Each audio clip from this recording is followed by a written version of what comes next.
ठोका दबा के रोज ठोक रहे हैं, रोज मार रहे हैं, और तुम्हारी नंबर 1 जो सो कॉल्ड आर्मी है और सो कॉल्ड नंबर 1 एजेंसी है कख नहीं कर पा रही। तालिबान ने बोल दिया वल्लाह हबीबी हमको नहीं आती भीख मांगना, हम जो लेती गोली दिखा के लेती, हमें नहीं भीख मांगने के लिए इमरान खान नियाजी को बुलाओ। तो नियाजी को रख रखा है।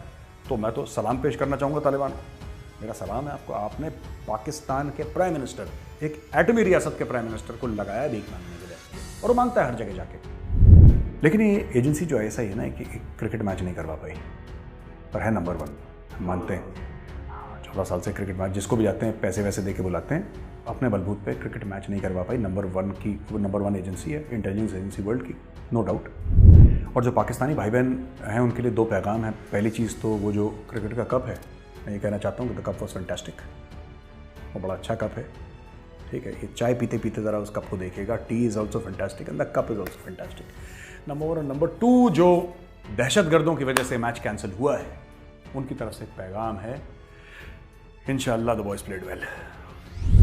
इन लोगों ने एक फतवा निकाला भाई, और फतवा क्या था कि जो भी पाक फौजी मरेगा उसको अगर किसी ने उसका नमाज जनाजा पढ़ा, किसी मौलवी ने उसको सुपुर्द खाक किया, यानी कि उसको दफनाया ज़मीन के अंदर, वो इस्लाम से खारिज हो जाएगा, उसको बाहर निकाल देंगे। क्योंकि अकॉर्डिंग टू मौलाना अब्दुल अजीज़, ये जो तहरीक तालिबान के फ़ाइटर्स हैं, तहरीक तालिबान पाकिस्तान के जो फ़ाइटर्स हैं, ये तो इस्लाम के लड़ाके हैं, ये तो मुजाहिद हैं, ये तो गाजी हैं, और उनके खिलाफ लड़ने वाली पाक फ़ौज काफिरों की फ़ौज है, इसलिए पाकिस्तानी फ़ौज वाजिबुल कत्ल है। मौलाना अब्दुल अजीज़ कह रहे हैं, इंटरव्यू ले रहा है एक लड़का उनका, और वो कह रहे हैं कि कुरान शरीफ ये कहता है कि तुम टेररिज्म करो, और ये जो ये मौलाना है, ये अपने जो बच्चे हैं वहां पे उनको भी यही चीज़ सिखाता है, इसीलिए पाकिस्तान के अंदर इतना गदर है। जय हिंद दोस्तों, मैं हूं मेजर गौरवारी और आप देख रहे हैं डिफेंसिव ऑफेंस। लाइक करिए, सब्सक्राइब करिए, बेल आइकन दबाना बिल्कुल मत भूलिएगा। तो वैभव, हुआ ये कि न्यूजीलैंड वाले पहुंचे वेन्यू पे और टॉस के पहले गायब हो गए। टॉस के पहले क्यों गायब हुए, इसके पीछे भी एक स्टोरी है, और 2-3 चीज़ें हैं जो हमें पता होनी चाहिए। पहली बात तो ये कि एहसानुल्लाह एहसान जो तहरीक तालिबान पाकिस्तान का था, फिर पाकिस्तानी फ़ौज की कस्टडी में रहा, फिर भाग गया, उसकी एक फेसबुक पोस्ट आई थी कुछ हफ्ते पहले, और उसने बोला था कि न्यूजीलैंड की टीम पे एक कातिलाना हमला या सुसाइड बॉम्बिंग हो सकती है। नंबर 1 एजेंसी के जो है ISI, बिल्कुल बिल्कुल नंबर 1 तो हम सब मानते हैं कि बाकी दुनिया में सब नंबर 10 है, 1 to 9 पाकिस्तान है, जिसमें से नंबर 1 है ISI। अच्छा, हम जब ऐसा बोलते हैं तो पाकिस्तानी बड़े खुश होते, देखो मेजर गौरवारिया ने हमें नंबर 1 बोला, जलील कर रहा हूँ, ये तरीका है लखनऊ वालों का जलील करने का, प्यार से भेगा भेगा के धीरे धीरे से हौले हौले से हम लोग जलील करते हैं। खैर कोई बात नहीं। तो क्या हुआ वैभव की एहसानुल्लाह एहसान ने फेसबुक पोस्ट पे लिख दिया, इन्हीं का गुर्गा था ये, फिर इन्हीं ने उसको कैप्चर करा, फिर भाग गए। उसके पीछे एक और कहानी है जहाँ पे एक ISI का कर्नल इसको कह रहा था कि तो हम तुम्हें हिट लिस्ट देंगे, तुम मारो ये सब, तो हम उसमें नहीं जानते। खैर, न्यूजीलैंड की इंटेलिजेंस को पता लगा वो नंबर 1 नहीं है, जैसे ISI नंबर 1 नहीं है, तो न्यूजीलैंड की इंटेलिजेंस को पता लगा, और न्यूजीलैंड की इंटेलिजेंस ने डायरेक्ट कांटेक्ट करा एहसानुल्लाह एहसान से, ऐसा सुनने में आ रहा है। तो एहसानुल्लाह एहसान ने सब कुछ बता दिया कि साहब ये प्रूफ है, ये सबूत है, आप अगर आपको समझ में आता है तो ठीक है, नहीं आता कोई बात नहीं। तो उन्होंने प्रूफ देखा, एक इंटरसेप्ट हुआ जो MI6 का था, ब्रिटिश इंटेलिजेंस। MI6 लोग उससे जानते हैं जो कि फिल्मों में जेम्स बॉन्ड जिसका है, रियल लाइफ में तो खैर जेम्स बॉन्ड नहीं है। तो कहते हैं कि जो हाई कमीशन था इस्लामाबाद में UK का, वहाँ पे MI6 के सोर्सेस को पता लगा, उन्होंने भी बताया न्यूजीलैंड वालों को कि जनाब ऐसा हो गया, ऐसा हो गया, ये हो गया। तीसरी चीज़ जो बहुत इंपॉर्टेंट है कि रावलपिंडी पुलिस ने, आई थिंक एडिशनल IG या कोई सीनियर रैंक का ऑफिसर, उसने क्या करा कि that officer also sent out a circular, उसने भी सर्कुलर भेजा, और उस सर्कुलर में क्लियरली लिख रखा था कि इनको खतरा है, इनकी जान को, इनके ऊपर अटैक हो सकता है। उसने न्यूजीलैंड क्रिकेट टीम साफ साफ लिखा है। तो देखिए, अंग्रेज़ों ने भी यही बात बोली, न्यूजीलैंड वालों ने भी यही बात बोली, पाकिस्तानियों ने भी यही बात बोली, और जो पाकिस्तान के सपोले पैदा हुए हैं तहरीक तालिबान पाकिस्तान, एहसानुल्लाह एहसान, उसने भी यही बात बोली। अब इशू क्या है वैभव इसमें? इशू सिंपल सी ये बात है कि जब सब लोगों ने बोली तो ये सिकंदर बख्त और शोएब अख्तर और जितने पुराने खोके हैं, चले हुए खोके, टूटे हथियार, ये लोग गए और आई वॉज वेरी सरप्राइज्ड। मैं भी देख रहा था एक में शोएब अख्तर को, ही वॉज सेइंग कि ISI नंबर 1 एजेंट। पता नहीं आपने दुनिया देखी है, शोएब अख्तर तो बहुत बड़ा स्टार है और एक ज़माने में बहुत बड़े फ़ैन हुआ करते थे इस इंसान के। इतना पढ़ा लिखा आदमी, पढ़ा लिखा इन द सेंस कि दुनिया उसने देखी है, दुनिया भर में घूमा है, कितने मुल्कों में घूमा होगा शोएब अख्तर। फिर वो ऐसी हल्की बात करे कि नंबर 1 नंबर 2, जैसे कोई कंपटीशन हुई होगी रावलपिंडी में जिसमें ISI नंबर 1 है, ऐसी फालतू की बच्चों जैसी बातें करते हैं। खैर, अब क्या हुआ कि ये लोग, इन्होंने मना कर दिया कि हम नहीं खेलेंगे, ये लोग वापस हो गए। साहब, इंडिया की साजिश, उसका भी कारण है वैभव। ये जो पूरा मामला है ना इंडिया की साजिश का, it's got very deep cultural roots also in Pakistan. एक साइकोलॉजिकल रूट्स हैं, कल्चरल रूट्स हैं। एक पॉपुलेशन को जिसको आपने नफरत पे पाला हो, एक पूरी जनसंख्या को, एक आवाम को जिसको आपने नफरत का चूरन खिलाया हो ना, लगातार दर लगातार, उसको अगर आप बोलेंगे कि MI6 को पता लगा, उसने न्यूजीलैंड को बोला, एहसानुल एहसान भाग गया फेसबुक, वो इतना समझना नहीं चाहता, वो इतना समझना नहीं चाहता वैभव। उसके लिए क्या आसान है? उसके लिए यह आसान है कि सब इंडिया की साजिश थी। जब किसी कौम को 75 सालों से आपने भारत के खिलाफ, हिंदुओं के खिलाफ जहर खिलाया हो, पिलाया हो, तो वो तीसरी चौथी जो नस्ल निकल रही है वो यही सोचती है। आप पाकिस्तान स्टडीज़ की मैंने किताबें देखी and I was very shocked. This is the level of hatred, right, which is all right. मतलब हमें कोई फ़र्क नहीं पड़ता, आप हेट करो तो खुद आप करते रहो, हमें क्या फ़र्क पड़ रहा है। लेकिन समझने वाली बात यह है कि पाकिस्तानी कौम को आपको ज़्यादा समझाना नहीं पड़ता। इनके ऊपर क्यों मार्शल लॉ एडमिनिस्ट्रेटर जर्नल जो है इनके ऊपर क्यों मसलत हो जाते हैं, क्यों इतने सक्सेसफुल होता है। 4 कू हुए पाकिस्तान में ब्लडलेस, एक बूंद खून नहीं गिरा किसी का, वो आंखें दिखाते हैं तब। क्यों? क्योंकि जब आप उनको ये कह देते हैं कि भारत की साजिश है, तो उसके बाद पाकिस्तानियों को किसी लॉजिक की जरूरत नहीं है। They don't need any logic. बस आपको ये कहना है यहूदी की साजिश है, हिंदू की साजिश है, भारत की साजिश है, इजराइल की साजिश है, अमेरिका की साजिश है। बस ये 4-5 साजिशें उनको सिखा दो। उसके बाद बाजवा साहब 3 साल की जगह डायरेक्टली 10 साल का एक्सटेंशन लें, उनको 2 रुपए का फर्क नहीं करता। खैर नहीं गए तो उन्होंने बोल दिया। ये शोएब अख्तर, सिकंदर बख्त वगैरह जितने भी पुराने ये थे खिलाड़ी अपने रिटायर्ड, इन लोगों ने बोलना शुरू कर दिया और बड़े गुस्सा कि साहब क्रिकेट की मौत हो गई है, इसकी मौत हो गई है। अच्छा, दूसरी लेवल पे जो इनके सो कॉल्ड स्ट्रेटेजिक थिंकर्स हैं, they should be called tactical thinkers, they are not strategic by any measure. 2-3 हैं जो बहुत अच्छा सोचते हैं, वो I really respect, but generally क्या है इनका, they are not right in the head. Strategic thinkers इनके जो सो कॉल्ड हैं, जो अपने आप को स्ट्रेटेजिक थिंकर्स बताते हैं टेलीविजन पे, तो ये लोग आए, ये फिर दूसरा चूरन बांटना लोगों में, ये बिक जाता है पाकिस्तान में। इंडिया जैसे नहीं कि जहाँ पे लोग सवाल पूछते हैं, वहाँ पे सवाल पूछने का रस्म है नहीं वैसे पाकिस्तान में, और सवाल पूछते हैं तो बड़े बेवकूफ़ी के टाइप के पूछते हैं। तो क्यों हमारे साथ ऐसा करा, ये किसकी साजिश हो सकती है? इंडिया तो बहुत बड़ा मार्केट है, 15-16 ई लगा के एक मार्केट तैयार करा इन्होंने कि इंडिया बहुत बड़ा मार्केट है। मार्केट है भैया इंडिया। अब न्यूजीलैंड इंडिया की बात टाल नहीं सकता। BCCI तो गुंडा है। जो इंडिया की जो गवर्निंग बॉडी है, board of cricket control for India, वो बहुत बड़ा एक गुंडा है, उसके पास बहुत ज़्यादा पैसा है, इंडिया पैसे का गेम खेल रहा है। अफगानिस्तान में जो हम लोगों ने करा, हमें उसकी सज़ा मिल रही है, ब्ला ब्ला ब्ला ब्ला ब्ला। अब धीरे धीरे जैसे सच्चाई सामने आई, इनको ना पाकिस्तानियों को ठंडा होने में 4 से लेकर 6 दिन लगते हैं, उसके बाद ये अपने आप ठंडे हो जाते हैं। अब धीरे धीरे ठंडा होना शुरू हो गए। अब वो लेटर भी सोशल मीडिया पे पूरा गर्दिश कर रहा है, क्योंकि भाई तुम्हारी खुद की पुलिस कह रही है, या तो बोल दो कि चिट्ठी झूठ है ये, आप बोल दो ना, आप साफ बोलो कि चिट्ठी झूठ है। अब नहीं, अब इसके रिजल्ट में क्या हुआ कि पाकिस्तानी बड़े मायूस हो गए। सही सी बात है, हमारे साथ होता, श्रीलंका में होता, इंग्लैंड में होता, कोई भी मायूस होता। क्रिकेट टीम स्टेडियम से चली गई, this is a bad thing, should not happen to anybody. But जिस तरीके से पाकिस्तान ने रिएक्ट करा, ये दिखाता है कि वो मुल्क मैच्योर नहीं है। That country is not mature. और ये बड़ा कहते हैं हम बड़ी जज्बाती कौम हैं, ये पाकिस्तानी खुद के लिए कहते हैं। तो मैं आज कहना चाहता हूँ मेरे पाकिस्तानी भाई बहन को, बेवकूफ़ होते हैं जज्बाती। मुल्क जो हैं वो जज्बात से नहीं चलते, वो अक्ल से चलते हैं, इल्म से चलते हैं, शऊर से चलते हैं। कोई भी मुल्क जो है जज्बात से नहीं चलता। तो ये कोई तमगा नहीं है जो आप अपनी छाती में पहन लें कि हम बड़ी जज्बाती। ये बेवकूफ़ लोग होते हैं जज्बाती। They are stupid people, they are foolish people. तो पता नहीं पाकिस्तानी अपने आप को हम थोड़े से जज्बाती हैं। क्यों जज्बाती हैं भाई? पढ़े लिखे बनो, एक मेंटल कैलिबर। दूसरी चीज़, एक और चीज़ मैं कहना चाहता हूँ before I move ahead Vaibhav, with your permission. क्योंकि इनके यहां ISPR है पाकिस्तान में, क्योंकि इनके यहाँ ISI है, क्योंकि इनके स्टूडियोज के नीचे काली वीगो की वैन्स खड़ी रहती हैं, इनको लगता है कि भारत में भी ऐसे ही होता होगा। सो जो भी इंडियन मीडिया कहता है, इनको लगता है कि भारत कह रहा है, क्योंकि अब्बू कौन है इनका? चाइना में भी तो यही है कि जो ग्लोबल टाइम्स कह रहा है इसका मतलब चाइनीज कम्युनिस्ट पार्टी कह रही है, चाइनीज गवर्नमेंट कह रही है, यही तो बात है। तो यही चीज वो लोग समझते हैं। इंडिया में ऐसा नहीं है। इंडिया में जिस एंकर को जो बोलना है बोलेगा, सरकार का सपोर्ट करे, सरकार के खिलाफ जाए। आप देखिए, छोटी सी बात, न्यूजीलैंड की क्रिकेट टीम स्टेडियम से वापस चली जाती है। वैभव, ठीक हो गया, न्यूजीलैंड की क्रिकेट टीम स्टेडियम से वापस चली जाती है।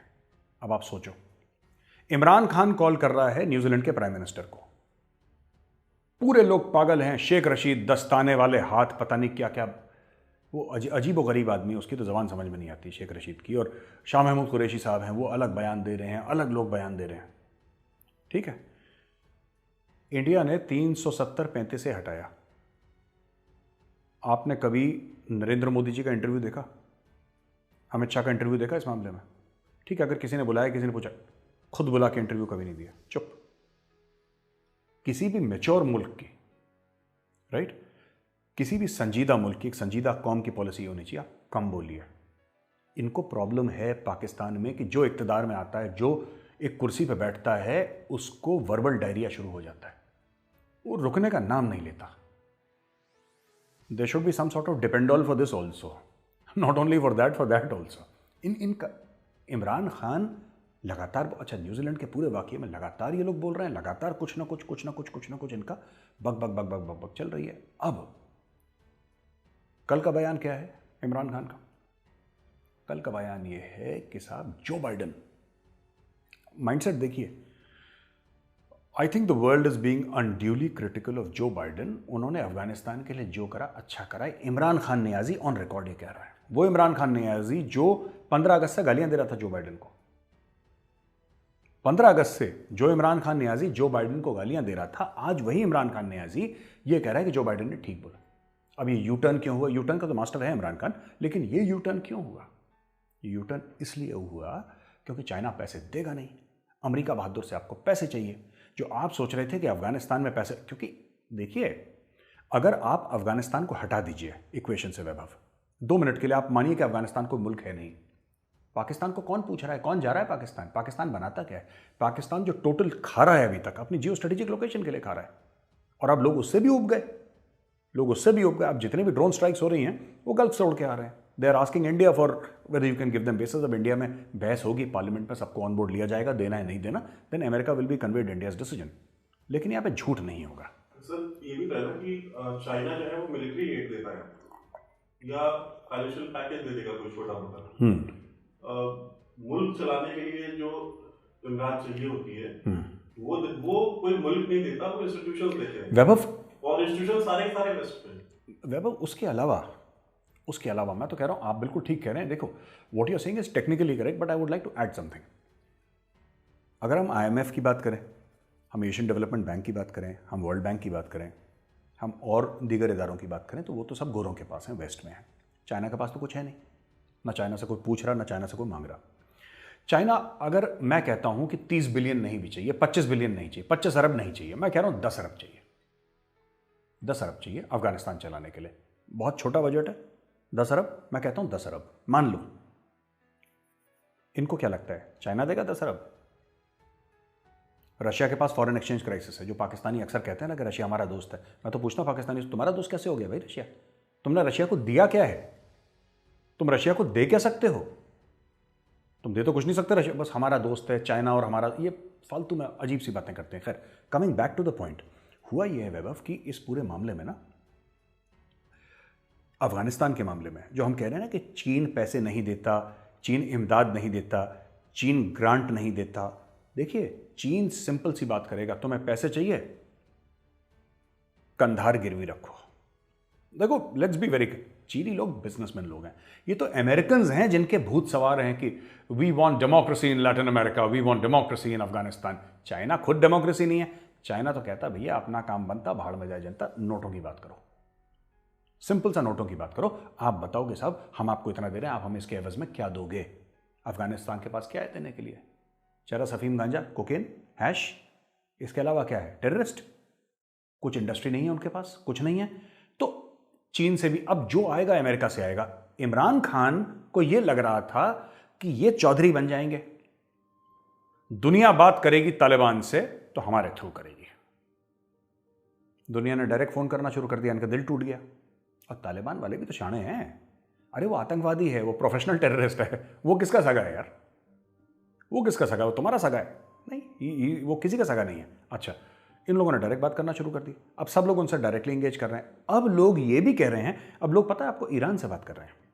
जब ईरान का फॉरेन मिनिस्टर इंडिया में आया था तो सबसे बड़ी ये बात हुई थी कि आप कितने लिमिटेड वे में चाबहार पोर्ट पे आप शिप्स ला सकते हैं और किस तरीके से आप इनको प्रोवाइड कर सकते हैं एक्सेस टू सेंट्रल एशिया। अगर ईरान मान जाता है, आज नहीं 5 साल के बाद भी, मैं कह रहा हूं 5 साल ले लो, जो उनका अमेरिका के साथ प्रॉब्लम्स हैं, जो उनके ऊपर सैंक्शंस हैं, जो न्यूक्लियर उनका वो है, इजराइल लॉबी का जो प्रेशर है, वो सब छोड़ दो। मैं कह रहा हूं 5 साल में अगर ये सॉर्ट आउट हो जाता है, Pakistan will have zero relevance in this world.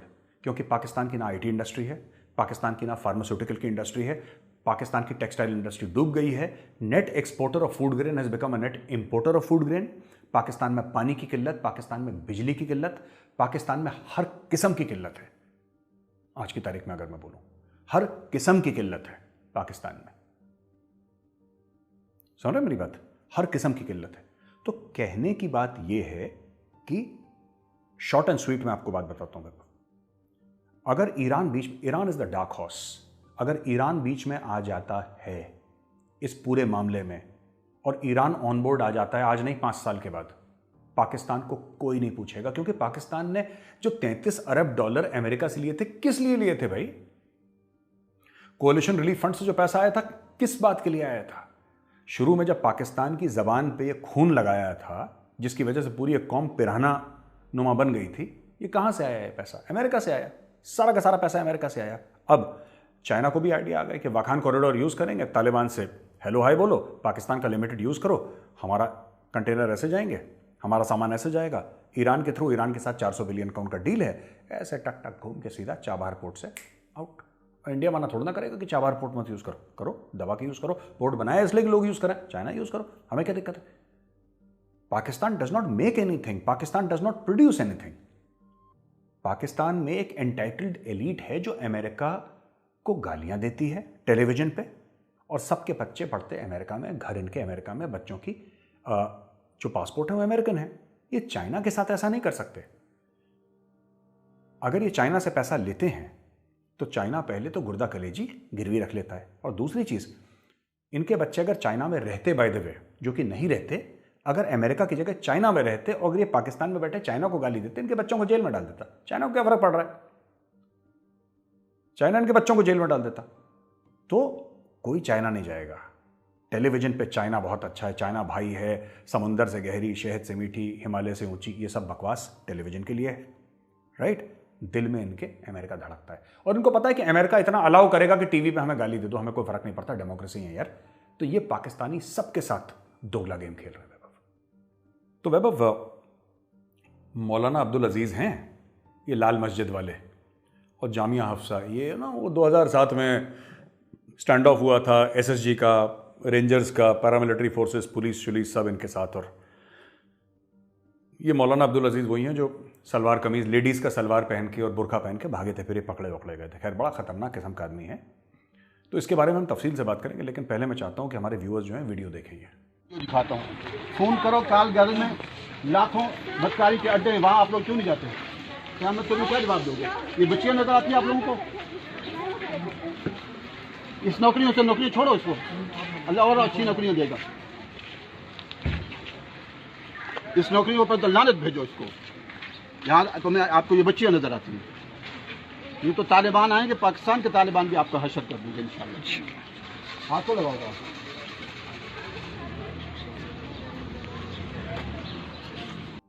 तो दोस्तों, आपने वीडियो देखा। इस वीडियो में वो किस तरीके से धमकी दे रहे हैं। बात सिर्फ धमकी तक महदूद नहीं है। बात यह है कि 2 दिन पहले मौलाना अब्दुल अजीज़ के 500 और मौलवी हैं जो मौलाना किस्म के लोग हैं, उनके अंडर जो उनके सपोर्टर हैं या अपना गुरु मानते हैं उनको, इन लोगों ने एक फतवा निकाला भाई, और फतवा क्या था कि जो भी पाक फौजी मरेगा उसको अगर किसी ने उसका नमाज जनाजा पढ़ा, किसी मौलवी ने उसको सुपुर्द खाक किया, यानी कि उसको दफनाया ज़मीन के अंदर, वो इस्लाम से खारिज हो जाएगा, उसको बाहर निकाल देंगे, है ना। इतनी स्ट्रिक्ट कंडीशंस तो दिल्ली जिमखाना के भी नहीं है जितनी मौलाना साहब ने ठोक दी। खैर नहीं। तो अब यार ये इशू हो गया कि इसमें ना कि हम इसको निकाल देंगे। क्यों निकाल देंगे? क्योंकि अकॉर्डिंग टू मौलाना अब्दुल अजीज़, ये जो तहरीक तालिबान के फाइटर्स हैं, तहरीक तालिबान पाकिस्तान के जो फाइटर्स हैं, ये तो इस्लाम के लड़ाके हैं, ये तो मुजाहिद हैं, ये तो गाजी हैं, और उनके खिलाफ लड़ने वाली पाक फौज काफिरों की फौज है, इसलिए पाकिस्तानी फौज वाजिबुल कत्ल है। वो तो साफ कहते हैं कि हमारा पाकिस्तान का जो आईन है, कॉन्स्टिट्यूशन ऑफ पाकिस्तान, पाकिस्तान का संविधान, उसका आईन उसको कहता है कि मैं मानता नहीं इसको। I do not believe in the constitution of Pakistan, I do not believe in any constitution written by a human hand. Sovereignty belongs to Allah alone, खुद मुख्तारी अल्लाह की है बस, ये कहता है। मैं चाहता हूं एक और वीडियो देखें जिसमें क्या कह रहा है कुरान शरीफ के बारे में, ये बहुत जरूरी है लोगों को जानना। कुरान तो खुद कहता है तो तुम टेररिस्ट बनो। अभी हमने सिर्फ झंडे लहराए अपने जामे हफ्सा पर, जिनको यहाँ उनके झंडा पसंद नहीं तो वो उनके निजाम को कैसे पसंद करें। ईरान में तागूत, सारा तागूत बैठा है। अच्छा। पाकिस्तान में तागूती निजाम मौजूद है, आज शक्ल में मौजूद है पाकिस्तान में। मैं तो उसको इस्लामी समझते नहीं हूँ। मैं तो कहता हूँ ये आइन कुफरिया आइन है, इसका इस्लाम से कोई ताल्लुक ही नहीं है। सुन्ना की रोशनी में शियों के जुलूसों की, शियों के नहीं और किसी जुलूस की भी इजाजत नहीं होनी चाहिए। आप नेक काम कर रहे हैं और नेक काम करने के लिए काफिर भी आपका ताउन करता है, तो उसमें तो आपने देखा मौलाना अब्दुल अजीज कह रहे हैं, इंटरव्यू ले रहा है एक लड़का उनका, और वो कह रहे हैं कि कुरान शरीफ ये कहता है कि तुम टेररिज्म करो, और ये जो ये मौलाना है ये अपने जो बच्चे हैं वहां पे उनको भी यही चीज सिखाता है। इसीलिए पाकिस्तान के अंदर इतना गदर है। कुछ महीने पहले पाकिस्तानी फौज ने, पाकिस्तानी नेशनल असेंबली जो उनकी पार्लियामेंट है, उसके अंदर उन्होंने एक प्रेजेंटेशन दिया था, और वहाँ पे आर्मी चीफ भी थे और जनरल फैज़ भी थे जो कि ISI के डायरेक्टर जनरल हैं, और उन्होंने ये बोला था कि तहरीक तालिबान पाकिस्तान और अफगान तालिबान है वो एक ही सिक्के के दो पहलू हैं, two sides of the same coin. आप इनको अलग ना समझें, आप इनको मुख्तलिफ ना समझें, आप ये ना समझें कि एक गुड तालिबान है, एक बैड तालिबान है, there is only the bad Taliban, right. और ये वैभव काफ़ी हद तक आप ये देखेंगे कि ये मामला चल भी गया। कैसे चला है मामला? सबसे पहले जब अफगान तालिबान वाले इक्तदार में आए, पावर में आए, सबसे पहले उन्होंने छुड़वाया TTP को। ये हम पुराने डिफेंसिव ऑफेंस के एपिसोड में बोल चुके हैं, उन्होंने छुड़वाया TTP। तो यार ये हो रहा है ना वहाँ पे। अब ये लाल मस्जिद कहाँ पे? लाल मस्जिद is 3 to 4 kilometres from the prime minister's office oblique residence, Islamabad के बीच में लाल मस्जिद। और आपने देखा कि मौलाना साहब के पास AK-47 है, हज़ारों इनके स्टूडेंट्स हैं, इनके पास तो रॉकेट लॉन्चर है। अब वो RPG-7 नहीं था रशियन टाइम का टक, उनके पास ये पड़ा हुआ है। पिछली बार जब लाल मस्जिद में हुआ था उसके बाद ही तो मुशर्रफ के ऊपर अटैक हुआ था वैभव। लाल मस्जिद पे अटैक करवाया मुशर्रफ ने। तो एक्चुअली ये आई थिंक उस समय शौकत अजीज था, कौन था प्राइम मिनिस्टर मुझे याद नहीं है, और इन लोगों ने अंदर भेजे लाल मस्जिद में कुछ लोग ना, प्राइम मिनिस्टर ने, और कुछ लोग अंदर गए थे, सीनियर लोग। तो ये अब्दुल अजीज़ के साथ ये बातचीत करके, इसका भाई भी था जो बाद में मारा गया था ना, इसके साथ बातचीत करके आए। लेकिन मुशर्रफ फिर डील से बैकआउट हो गया, और मुशर्रफ ने SSG को बोला अटैक। वो कमांडो टाइप का आदमी, उसने बोला अटैक। SSG घुस गई अंदर, काफ़ी हॉरेंडस कैजुअलिटीज़ हुई SSG की और पाक रेंजर्स वगैरह की, लेकिन कोई बात नहीं, ये लोग चढ़ दौड़े। अब आप समझ लीजिए कि पाकिस्तानी आर्मी नेवी एयरफोर्स में से सबसे लिबरल माना जाता है पाकिस्तानी एयरफोर्स को, सेक्युलर लिबरल, जितना पाकिस्तान के हिसाब से सेक्युलर लिबरल को हो सकता है उनको माना। आर्मी तो उनकी रेडिकलाइज्ड है ही, पूरी जिहादियों की भरी है, जिहाद फी सबीलिल्लाह is their motto. Navy next, और सबसे जिसको माना जाता है ठीक ठाक पाकिस्तानी एयरफोर्स को, प्रोफेशनल भी है, ये सब। इतने लोग परेशान हुए पाकिस्तानी एयरफोर्स के, इतने लोग हैरान हुए इस बात से कि मुशर्रफ की हिम्मत कैसे हुई मौलाना अब्दुल अजीज़ के ऊपर अटैक या चढ़ाई करवाने की लाल मस्जिद पे। पाकिस्तानी एयरफोर्स वालों ने असैसिनेशन अटेम्प्ट कर दिया परवेज़ मुशर्रफ का। वो ब्रिज वाला वाकया हो जा रहा है, ब्रिज पे और धमाका होता है, ये पाकिस्तानी एयरफोर्स वालों ने करा। पाकिस्तानी एयरफोर्स के सर्विंग पर्सनल रिटायर्ड नहीं, एक्स सर्विसमैन नहीं, serving personnel of Pakistani air force, they attacked Pervez Musharraf कि अब तुमने मौलाना साहब के ऊपर अटैक करवाया, अब बेटा तुम्हारे ऊपर अटैक करवाते हैं। वो आर्मी चीफ था उस वक्त, राइट? इन्होंने अटैक करवा दिया। अब क्या होता है? What next? आपने आर्मी चीफ पर अटैक करवा दिया। भाई मैं एक बात जानना चाहता हूं कि इसका, देखो वैभव, इसका निचोड़ क्या निकलता है? इसका निचोड़ ये निकलता है कि इन लोगों की जड़ें कितनी गहरी हैं पाकिस्तानी सोसाइटी में। You know, their roots are extremely deep and even in the so called secular fabric. लोग कहते हैं साहब पाकिस्तानी जो लोग हैं, पाकिस्तानी आवाम है, इन लोगों को पसंद नहीं करता। वो अपने चूरन खिलाते हैं ना। इसने कभी उन्होंने कि इलेक्शन में वो कभी नहीं जीते, ये पार्टी, ये दाए बाजू की पार्टियां और ये सब ड्रामा। अरे मैं, ये इलेक्शन में खड़ा कौन होता है? ये तो इलेक्शन को ही हराम मानते हैं लोग यार। मौलाना अब्दुल अजीज तो कहता है कॉन्स्टिट्यूशन हराम है तुम्हारा, इलेक्शन हराम है, एक होना चाहिए अमीरुल मोमिनीन, और मैं ही हूंगा, बस मुझे बना दो, दैट्स इट, दैट्स इट। अब वैभव बात यह हुई कि मुशर्रफ के ऊपर जब अटैक हुआ ना, मुशर्रफ के ऊपर अटैक हुआ तो जो नंबर 1 एजेंसी है दुनिया की, कौन सी? ISI नंबर 1 है, हम सब लोग मानते हैं। ये तो 3-4 लोग सब बैठे हैं, हम सब लोग मानते हैं भाई, शोएब अख्तर भी मानते हैं नंबर 1 है। नंबर 1 एजेंसी को हवा नहीं लगी थी। किसने बताया परवेज मुशर्रफ को कि बेटा तुम्हारी घड़ी बंद होने वाली है? It was the research and analysis wing, raw ने इंफॉर्मेशन दी थी, राइट? लेकिन ये बात पाकिस्तानी करेंगे नहीं, नंबर 1 नंबर 1 नंबर 1। अरे भाई तुम्हारे मुल्क के साथ रोज बुरा हो रहा है, तुम्हारी ISI नंबर 1 कैसे है? आपको पता है वैभव, पिछले 8 महीने में there have been more than 85 attacks by the TTP, 85 attacks by the TTP। हर दूसरे चौथे दिन तहरीक तालिबान पाकिस्तान ठोक रहा है, इनके लोगों को मार रहा है। 100-150 से ज्यादा इनके सिपाही मर गए, लेकिन ISI नंबर 1 है, ISI नंबर 1 है। पता नहीं क्या पागलपन, क्या जुनून, कैसे नंबर 1 यार? वो काम क्या करती हैं ये तो बताओ कि जिससे आप लोग नंबर 1 नहीं? इनको बचपन से, मुझे लगता है पाकिस्तानी स्टडीज में ISI के ऊपर एक चैप्टर है कि बेटा ISI क्या है? नंबर 1, बस। नंबर 1 नहीं है, नंबर 2 है वो, नंबर 2 की एजेंसी है वो। हाल ही में नवाज शरीफ का बयान आया वैभव, लंदन में बैठे हैं नवाज शरीफ साहब, उनका बयान आया है कि पाकिस्तानी फौज को ना इज्जत हजम नहीं होती, डाइजेशन सिस्टम में कोई प्रॉब्लम है पाकिस्तानी आर्मी में। अब यार उनको, और ये मैंने भी देखा है, this is my personal experience also, they can't handle respect, ठीक है? तो अब वो ग्रेस नहीं रही उस फौज में, एक ज़माने में पाकिस्तानी आर्मी में जो होती थी। अब ये तो इतने रेडिकलाइज हो गए। अब हम जब कहते थे, लोगों ने बोला कि यार तुम गलत बोल रहे हो। चेटवुड और काकुल का तो डिफरेंस है। जो चेटवुड थे ना, फिलिप चेटवुड, वो काकुल नहीं पहुंच पाए, मुझे लगता है he is not reached Kakul. तो एनीवे, एक एंटाइटल्ड फौज जिसको इज्जत हजम नहीं होती यार, जैसे हम लोगों क्या कहते हैं ना, हिंदुस्तान में कहते हैं कुत्तों घी हजम नहीं होता, इज समथिंग लाइक दैट। अच्छा, हम बोलते तो ये काफिर हैं, हिंदू हैं, साजिश करते हैं, हमारी फौज के खिलाफ बकवास करते हैं। नवाज शरीफ तो 3 टाइम्स भाई, 3 times prime minister of Pakistan, और सेलेक्टेड नहीं, इलेक्टेड। पाकिस्तानियों ने ही इलेक्ट करा ना। वो नवाज शरीफ बोल रहा है, नवाज शरीफ बोल रहा है। ठीक है, आप लोग कह सकते हैं कि वो झूठ बोल रहा है, आप कह सकते हैं कि साजिश कर रहा है, कह सकते हैं कि राह का पैसा लगा हुआ है, आप कह सकते हैं, आपका मन, आपको कौन रोक सकता है भाई, पाकिस्तानियों को आप कह सकते हैं। लेकिन fact of the matter is कि इनको इज्जत हजम नहीं होती। अब देखिए, SCO समिट में दुशानबे गए इमरान खान नियाजी। इसके पहले थोड़ा सा अफगानिस्तान चलते हैं, दुशानबे बगल में ही है, तो अफगानिस्तान से घूम के तजाकिस्तान ले जाते हैं, जिसकी कैपिटल दुशानबे है। हमने बोला कि साहब हकानियों और मुल्ला बरदर की लड़ाई हो गई, तो मुल्ला बरदर को गोली लग गई, चोट लग गई। तो झूठ बोलते हैं, ये इंडियन प्रोपागेंडा करते हैं, एंडिया, ये एंडिया वाले प्रोपागेंडा करते हैं। ठीक है, करते हैं भी, कोई बात नहीं।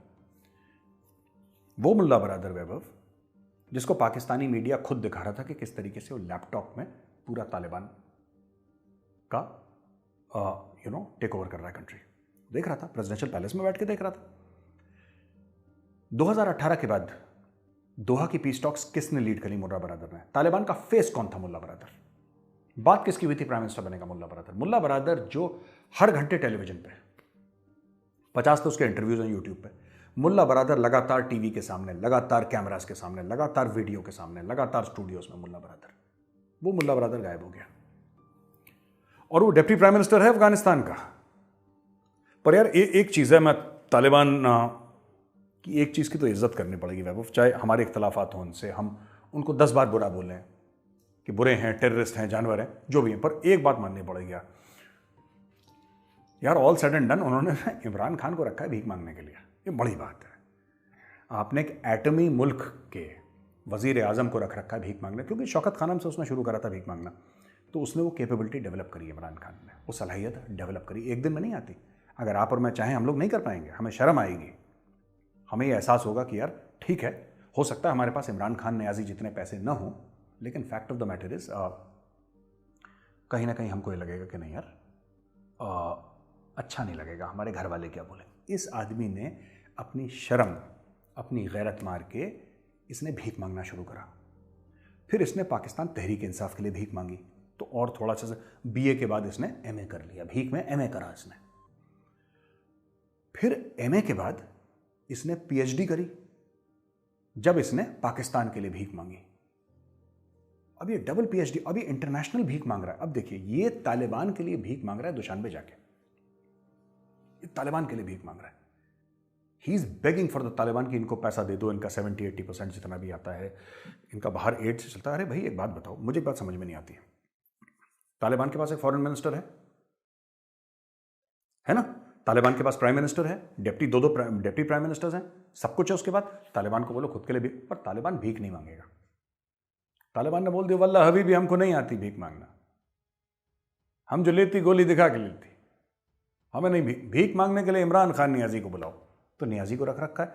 तो मैं तो सलाम पेश करना चाहूँगा तालिबान को, मेरा सलाम है आपको, आपने पाकिस्तान के प्राइम मिनिस्टर, एक एटमी रियासत के प्राइम मिनिस्टर को लगाया भीख मांगने के लिए अपने लिए, और वो मांगता है हर जगह जाके। अच्छा खुद नहीं दे रहा 1 रुपये भी, है ही नहीं उसके पास बेचारे के पास, वो क्या देगा। सबको कहता है तुम तालिबान रिकॉग्नाइज कर लो, खुद रिकॉग्नाइज नहीं कर रहा वो तालिबान को, बाकी सबको कह रहा है ये कर लो, वो कर लो, ऐसा कर लो, वैसा कर लो। अच्छा रशिया भी ये कह रहा है कि we will work with Taliban, work with Taliban, तो even India will work with Taliban. भाई अगर इंडिया को एड पहुंचानी है तो you have to work with Taliban ना, आपको तालिबान के साथ ही तो काम करना पड़ेगा। लेकिन nobody saying we will recognise Taliban, recognise word कोई यूज नहीं कर रहा, people are waiting and watching. ठीक है, तो इन्होंने धमकी भी दे दी कि साहब दोबारा 9/11 हो सकता है। तो बड़बोले लोग हैं ना, फालतू की बातें करते हैं लोग, इमेच्योर। वो सस्ता तेरे नाम क्या नाम, मोहिद यूसुफ, जिसको रख रखा है इन लोगों ने, अमेरिकन सिटीजन है नहीं, मुझे नहीं पता, लेकिन उसको वो भी बीच बीच में कुछ तुर्रे छोड़ता रहता है, शगुफे छोड़ता रहता है वो। तो सब ये सर्कस चल रहा है वहाँ पे। तो वैभव दुशानबे में एक पाकिस्तानी बिजनेसमैन था जिसने घेर लिया इमरान खान को, भरी महफिल में उसने इमरान खान, मैं कहना नहीं चाहता, पैंट उतार दी वर्ड यूज नहीं करना चाहता, लेकिन लगभग उसने वही कर दिया। सलवार पहनता है, सलवार उसने खोल दी इमरान खान की, ये बोल के कि इतने जालिम न बनो कुछ तो मुरव्वत सीखो, इतने जालिम न बनो कुछ तो मुरव्वत सीखो, मरते हैं तुम पे तो क्या मार ही डालोगे। साहब के लिए एक शेर है, इतने जालिम ना बनो। आप तो अब एक कैदी हो गए, जब कंटेनर पे थे तो जबरदस्त थे, तो अब तो पता नहीं किन के चक्करों में आप आ गए। तो कहता कि इतने जालिम ना बनो, कुछ तो मुरव्वत सीखो। तो उनसे इस वक्त बिजनेस की बातें करें, शेर व शायरी बात भी होगी इंशाल्लाह। अब देखिए कितनी खूबसूरत बात है, उसने पोएट्री में कह दी कि यार ठीक है तुम्हारे फैन है तो क्या तुम जान ले लोगे क्या हमारी। इसने पाकिस्तानी कौम की जान ले रखी है। मैं पहले एक बार मैंने बोला था ना डिफेंसिव ऑफेंस में, तो बहुत उसमें कमेंट्स 2-3 पाकिस्तानी भी थे जो बीच में आए, और मुझे फ़ोन भी आए 1-2 लोगों के पाकिस्तान से कि मेजर साहब आप तो ये चाहते ही हैं कि हम कश्मीर का मसला ना उठाएं। ठीक है, अरे भाई आप जी भर के दिन रात कश्मीर कश्मीर करो, हमें तो फ़ायदा है, लेकिन पाकिस्तानियों ने चुना इमरान खान को, या सेलेक्टरों ने चुना इमरान खान को पाकिस्तान का प्राइम मिनिस्टर बनने के लिए, कश्मीर का सफ़ीर नहीं, है ना, कश्मीर का सफ़ीर नहीं, तालिबान का सफ़ीर नहीं। Your first job is to be the prime minister of Pakistan and you have not performed as the prime minister of Pakistan. आप आधा समय कश्मीर कश्मीर करते रहते हो, फिर आप तालिबान के लिए भीख मांग। आप अपना काम करो ना यार, वो अपना काम करता नहीं है। ठीक है, it's good for us, in the end it's good for us. तो बाबा वैसा है कि हर रोज़ 3, 4, 5, 6 पाकिस्तानी फौजी ठोके जा रहे हैं। अच्छा अब तो हमारे कॉन्सुलेट्स भी नहीं है अफगानिस्तान में, जो 22, 23, 24, 25 पता नहीं कितने कितने इन्होंने खोल दिए थे पाकिस्तानियों ने हर गली मोहल्ले में। हमारा एम्बेसी भी नहीं है वहाँ पे। पाकिस्तान में हो नहीं सकता क्योंकि पाकिस्तान में तो ISI है, नंबर 1 एजेंसी है ना वर्ल्ड की, तो नंबर 1 है। कुलभूषण जाधव नहीं बोल पाते लोग, कुलभूषण जाधव, वो भी इनकी गिरफ्त में। तो भाई अटैक करवा कौन रहा है ये? और रोज रोज अटैक करवा रहा है, रोज रोज अटैक करवा रहा है। मौलाना अब्दुल अजीज तुम्हारे इस्लामाबाद के दिल में प्राइम मिनिस्टर हाउस के कुछ दूर बैठ के तुम्हारे स्टेट को चैलेंज कर रहा है, तुम कुछ नहीं कर पा रहे। करवा कौन रहा है ना? न्यूजीलैंड की जो पूरी सीरीज थी, न्यूजीलैंड चला गया, उसमें भी भारत की साजिश है ना? तो भाई देखो, हमें ब्लेम मत करना अगली बार TTP का अटैक हो, क्योंकि हम तो अब नहीं है वहां पे। क्योंकि आप लोग ये कहते थे ना कि अफगानिस्तान की जमीन का इस्तेमाल हो रहा है। अब भाई ने तजाकिस्तान को भी बिल्कुल इसने क्लीन चिट दे दी इमरान खान ने, कि पहले भारत के उसमें था, अच्छा बन गया, Tajikistan is become a good boy, ये गोली दे रहा वहां पे इमरान खान। तो ये मैं कहना चाहता हूं पाकिस्तानी भाइयों बहनों कि जो तुम्हारे फौजियों को मार रहे हैं, उन्होंने अपनी मोडस ऑपरेंडी चेंज करी है। पहले कह रहे हैं कि पहले हम आम लोगों को मारते थे, उससे क्या नाम और ख़राब होता है, रेपुटेशन हमारी ख़राब होती है, हम क्यों करें? पाकिस्तानी फौजियों को ठोको दबा के, रोज़ ठोक रहे हैं, रोज़ मार रहे हैं, और तुम्हारी नंबर 1 जो सो कॉल्ड आर्मी है और सो कॉल्ड नंबर 1 एजेंसी है, कख नहीं कर पा रही। ठीक है, लेकिन मैं एंड में ना ख़त्म करते एक चीज़ कहना चाहता हूँ। इमरान खान जाता है ना, झूठ बोल के आ जाता है और काम कुछ नहीं करता है। इसका जो USP है, इसका जो स्किल है, तो भीख मांगना, इसके अलावा कुछ कर नहीं सकता। ये गया था भाई उज्बेकिस्तान, जहां पे इसने उज्बेकिस्तान के प्राइम मिनिस्टर के सामने क्या बोला था कि I know more about Uzbekistan than you. वहां पे इसने बड़े जोरों शोरों से करा था कि मैं ज़हीरुद्दीन मोहम्मद बाबर पे एक फिल्म बनाऊंगा। याद होगा आपको वैभव, कि मैं बाबर के ऊपर फिल्म बनाऊंगा। मुझे लगता है पाकिस्तान के ऊपर फिल्म बन रही है पूरी। ठीक है, जो बड़े ये लोग भंगड़े वंगड़े डाल रहे थे ना काबुल में। खैर मैं ये पूछना चाहता हूँ इमरान खान साहब से, सर फिल्म बनी, कौन बाबर का रोल प्ले कर रहा है? आप प्ले कर रहे हैं, कौन प्ले कर रहा है, ज़रा बताइए। और अगर आप बाबर का रोल प्ले कर रहे हैं तो फिर इसमें जो आपके जनरल फैज़ हैं उनको आप कौन सा रोल देंगे इस फिल्म में?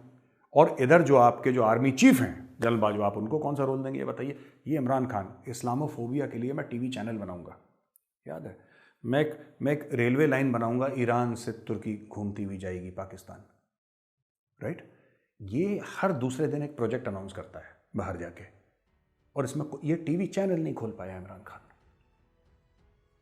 इससे बढ़िया तो बॉलीवुड के प्रोड्यूसर बंबई में बैठे हैं, फोन उठा के फिल्म लॉन्च कर देते हैं। इसके पास 100 करोड़ रुपए नहीं है एक टॉप क्लास की फिल्म बनाने के लिए। पाकिस्तानी 100 करोड़ ले लो, इसके पास उतने पैसे नहीं है। वहां पे झूठ बोल के आ गया। अब ये पता नहीं ये वहां पे तजाकिस्तान में जाके क्या चूरन खिला के आया उन लोगों को। और ठीक है, इमरान खान इज हैंडसम यार, at the end of the day he is handsome and that counts. तो वैभव, आप भी हैं, मैं भी हूँ यहाँ पे। हम लोग मानते हैं कि वर्ल्ड की नंबर 1 एजेंसी ISI है, और लेकिन ये एजेंसी जो ISI है ना, कि एक क्रिकेट मैच नहीं करवा पाई, पर है नंबर 1, हम मानते हैं। 14 साल से क्रिकेट मैच जिसको भी जाते हैं पैसे वैसे दे के बुलाते हैं, अपने बलबूत पे क्रिकेट मैच नहीं करवा पाई। नंबर 1 एजेंसी है, इंटेलिजेंस एजेंसी वर्ल्ड की, नो डाउट। और जो पाकिस्तानी भाई बहन हैं उनके लिए 2 पैगाम हैं। पहली चीज़ तो वो जो क्रिकेट का कप है, मैं ये कहना चाहता हूँ कि द कप वॉज फैंटास्टिक, वो बड़ा अच्छा कप है। ठीक है, ये चाय पीते पीते ज़रा उस कप को देखिएगा। T is also fantastic and the cup is also fantastic, number 1। और नंबर 2, जो दहशतगर्दों की वजह से मैच कैंसिल हुआ है, उनकी तरफ से एक पैगाम है, इंशाअल्लाह द बॉयज़ प्लेड वेल।